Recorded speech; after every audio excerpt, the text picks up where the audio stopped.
let's see how you can use UV to install and manage packages in Python. UV is said to be 10 to 100 times faster than pip, so that's quite helpful if you have a lot of dependencies. So let's just jump into it. First, let's create a project folder and it's called pip because I'm not that creative with names. And now open your command prompt here. If you are on any other directory, make sure you browse to your project directory. Okay.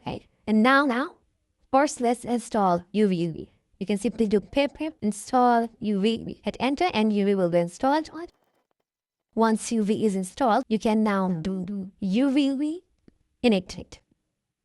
Now this initializes a Python project. As soon as you do this, you'll notice it's pyproject.toml, main.py, and so on automatically created with it. Now all the information related to the packages are in pyproject.toml file. Alright, so let's say you want to install a package called requests. What you will do is you will do UV add and then requests. Hit enter and requests will be added to pyproject.toml file. Now to install it, you just do UV pip install. Now, this will install all the packages from this project.toml file.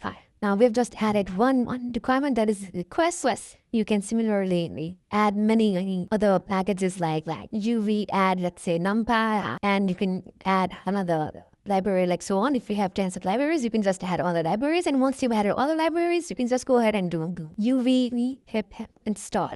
You can just ignore this. I accidentally added this line. All right. Once you've done this, UV pip install, this and enter. So I did a mistake here. If you do UV pip install, you actually have to provide package name like requests or whatever. But since we have already added all the dependencies that we want using UV add requests, UV add numpy to our .toml file here, right?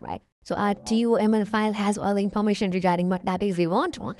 If that's the case, you just need to do UV sync and hit enter. As you've seen, it just immediately finished in a few milliseconds. And not only that, it also created a virtual environment. And this virtual environment now should have all our required dependencies. So let's check it. Let's go inside .env script, let's activate it. And now let's say Python -m requests -version. Okay, you cannot check the version of request like that about numpy. So anyway, as you can see, you cannot check the versions of requests and numpy like this, but they are installed inside this version environment that is called pip. So the bottom line is to install UV, you just do pip install UV, and then inside your project you do UV init, and then to add any requirements you just do UV pip, not UV pip, UV add, and then the package names, and finally we do UV sync to install all the packages which were done in just a few milliseconds for us. Alright, now if you want to install a specific package, you can do UV pip install all, and then the package name, whatever you want, let's say pandas as it, and this will now install pandas. Okay, but if you have a TML file like me, you can just do UV sync to install and create virtual environment in just a few milliseconds. If you have any questions, let me know in the comments below.